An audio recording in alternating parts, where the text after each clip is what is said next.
David Gazzard, how much at stake for the government this week with the Jobs Summit? I think this is where, the ebb tide really runs out on, what you can blame in terms of the economy anyway on the previous mob, and you start governing for yourself. So if you're going to run on productivity and you're going to run on skills and agenda and you're laying out this sort of vision and bringing everyone together and formulating a package, then this is where the break point between the old regime and the new regime probably really starts. I mean, I've been a political advisor. I've blamed plenty of things on the previous administration. It's a sort of hallmark of what you do. But there is a point where the public go, well, we elected you to govern. It's time to get on with it and start doing it. From a government perspective, they wouldn't go into it not knowing at least some of the outcomes, surely. Well, I think we've seen a lot of activity leading up to this. There's been a whole bunch of get-togethers, as part of the preparation for this.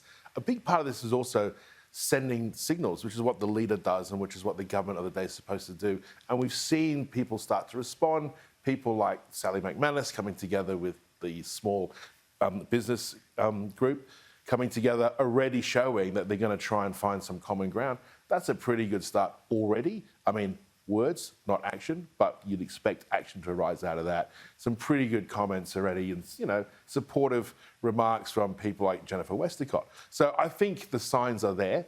I think there is agreement that things have to change. And I think that's a pretty good place to start. And the tone this government has set and that the PM has set is exactly about coming together, working together. And, I think there's some pretty high hopes around this event. The other tone the Prime Minister's setting is that he wants to not look back. Erin Molan interviewed him at the weekend and said, do you fear failure? He says, no, I fear not having a go. And I asked him at the press club, does this extend to economic reform, major reform to pay for all this stuff that we're buying at 2% of GDP, defence expenditure, aged care spending, NDIS? How much is he going to have a crack? That to me is the great unknown right now.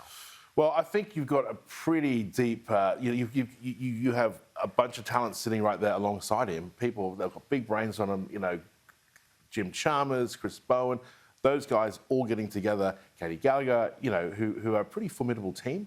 I think their priority is exactly that, to make sure that the government can fund and pay for everything it is doing well into the future. And they will no doubt be looking at some of the big ideas in order to get fixes, for sure. You were around when the last major reform was taken to an election, I think, when John Howard in 98 with the GST, and he almost lost. There's a lot at stake when you try to go, even with a big majority, to an election with a big idea like that. GST was probably one in going into 98, but I'd say work choices really in going into 07 was probably one where the government ran into the hail of gunfire trying to reform the economy, and when unemployment was almost at the same levels as it is now.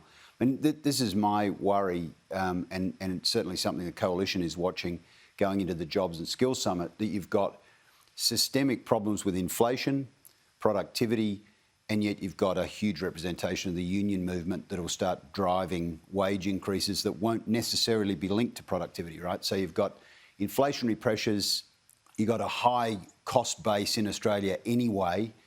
You got huge debt numbers that were racked up through COVID, and you've now got the intrusion of unions. And I mean, to Eamonn's point, I mean, there can be a cuddly get-together between union leaders and Labor, but what comes out of that is going to be really important, right?